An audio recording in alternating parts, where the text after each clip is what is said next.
Hey there, hello and welcome to my channel. My name's Aid, and I've decided this year, for 2011, I need a new hobby. So I'm going to go into making gaming videos on YouTube, because I've always been being quite creative, but I've never really had much creative outputs. Other than, well, a few things obviously.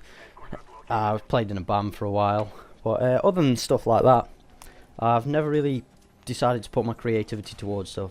I like making things, I like sharing things with people, and sort of bringing other people enjoyment.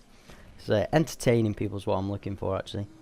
I've always liked doing this, like most of my life, telling jokes, making a fool of myself, really, usually, for other people's entertainment. So I've decided to go into making YouTube videos about gaming, since I spend quite a lot of my time on YouTube actually looking at it. Watching videos of other commentators mainly, as gaming is one of my great joys in life, as you may have guessed. My gaming history started out with my dad one day bringing home a Sega Mega Drive. This was back when I was about 6, with Sonic the Hedgehog, first ever game I've ever played. And my dad is quite an old parent. I mean, at this time now, I'm 18 and he's 66, so he's quite a lot older than me. And he wanted something that we could do together. We wanted to play games. So as he was a bit older, he couldn't like play football and like go running around doing loads of crazy things. So he wanted something that we could do, sort of as a bonding thing. And it was gaming.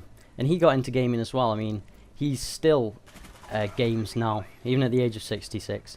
He owns his own Xbox 360 Elite. His favourite games are sports games such as FIFA and things like that, and he demolishes me on FIFA. I cannot stand up to him at all. He's great at it.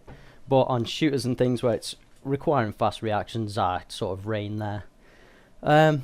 Which is what I'm bringing you now, because that's, well, I'm okay. I wouldn't say I'm the best. I'm above average slightly, maybe, ish. But I pick up a lot of neat little tricks and things while playing that can sort of help out. I might start doing a series or something on how to, sort of tricks and tips to use. And in this game at the moment, I'm using the MP5K with extended mags, as I'm really early on in a Prestige, and I haven't really bought anything else. I just bought that Hardline, counter UAV, things like that. And I'm playing some Headquarters. Oh wow, that guy should have killed me. But yeah, I'm playing some Headquarters, as I don't think it's played enough. Well, I don't think it's seen enough on YouTube anyway. Loads of people play Domination, Team Deathmatch, even like Search and Destroy gets played more than Headquarters. And Headquarters is one of my favourite game types. It's a really fun game type, especially if you get some friends together and it's sort of holding down the objective. And it sort of turns into Search and Destroy when you hold down the objective, if you don't know. If you die while your objective's captured, that's it, you have to wait to respawn. Which is, if you see me lying on the floor in this, taking a dirt nap, that'll be what it is. And it puts more pressure, and it makes you feel like you've sort of accomplished something if you do manage to hold down an objective like that. And what I'm doing at this point in this game, I'm making my objective to put myself between the enemy spawn and our objective. So I'm just trying to make life harder for them to get to us. And the reason that I want to be slightly in front of the objective and between them and the objective, oh, lag spike there, is because if I manage to, if I fail and I need to give my teammates some time to sort of to regroup and know that there's an enemy coming, I've got some time then to like tell them where he's coming from and so on and so forth. I don't need to be on top of the objective to actually defend it. So I decided to place myself, like I said before, between their spawn and the objective, sort of cut them off midway, which in this game I do an alright job. So like I said, I'm not the greatest player in the world. I'm no X-Cal. I can't just run around and destroy everything in my path. But oh dear, it says as he fails. Yeah, I like to run on these classes. I like to run, well, for my hardcore, not hardcore, for my Headquarters class, I like to run RPGs and C4, because if they're in a HQ or generally in any game type, if someone's camping in a building, it's nice to fling a bit of C4 through the window and detonate it. Also, it's good for domination as well. You can put some C4 on a flag, and then as soon as you hear the little Spetsnaz guy, or whatever team you're on, say, "We're losing A," or whichever flag it may be, you can just double tap X, and the poor guy who's trying to cap that flag gets blown to Kingdom Come. And it's a really easy way. The problem is they've got a big flashing light on them, so hopefully they don't spot them, but I use it to great effect. In fact, I've stopped using claymores so I can use this class, and RPGs are just fun anyway. Fun fact is that if you fire an RPG and hit a helicopter, it'll take it out in one single rocket. It won't activate the flares, and it'll just hit the helicopter straight away and take it down.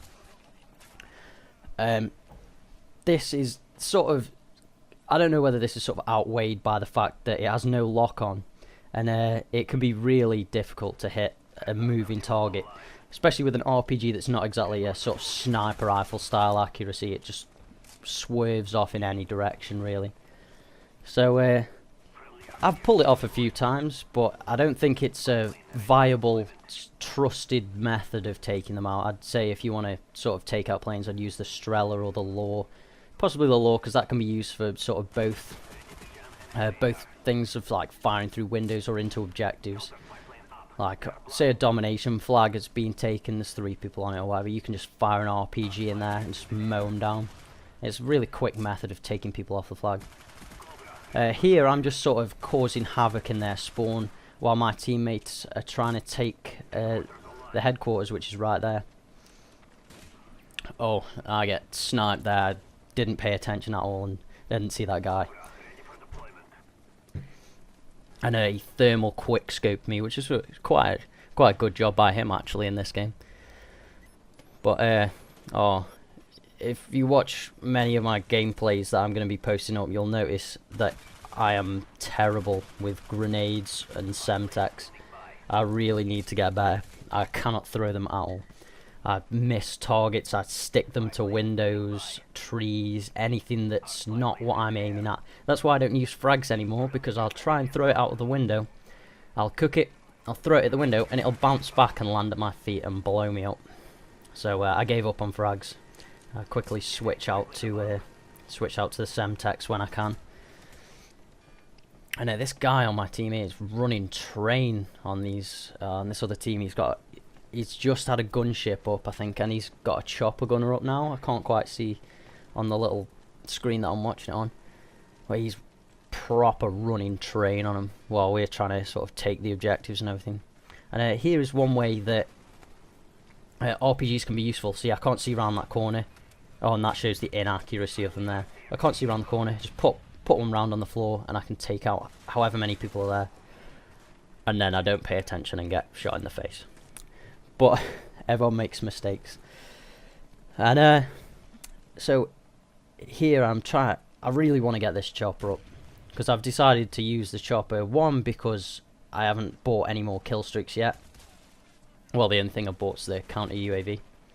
And 2, because you can actually in this game make it hover above a specific location.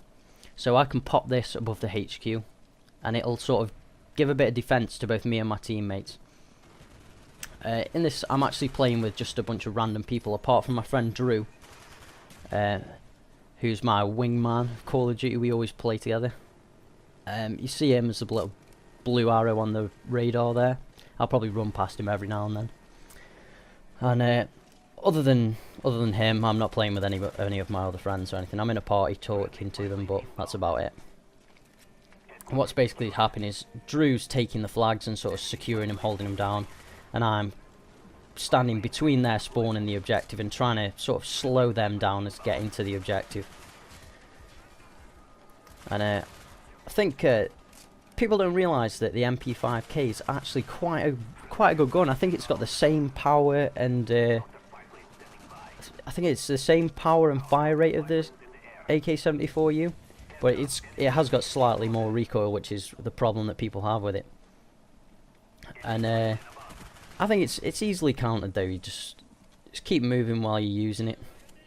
And generally, if you try and be quite fast-paced, if you shoot from the hip with it, it's great for accuracy.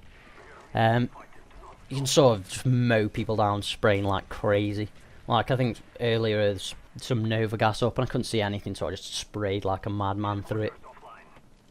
And in this game we actually just completely lock down the other team and they don't get a single capture in.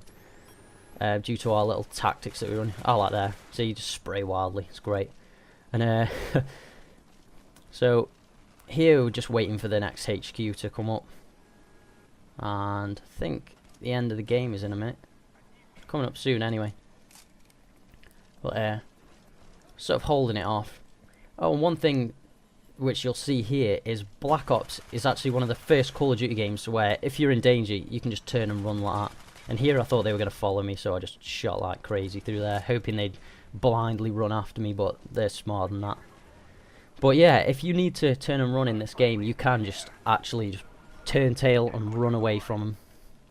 And many times it's a much better way than actually standing and fighting, because sometimes you're not going to win the gunfight. Say if you're halfway through reloading or something, it's just not going to happen. And you're going to be more used to your team if you're not dead. You're going to be able to hold down the objective better if you're not dead. But anyway, that's the end of my first gameplay commentary. I hope you enjoyed it. And thanks for watching. Thanks for giving me your time. So, see ya.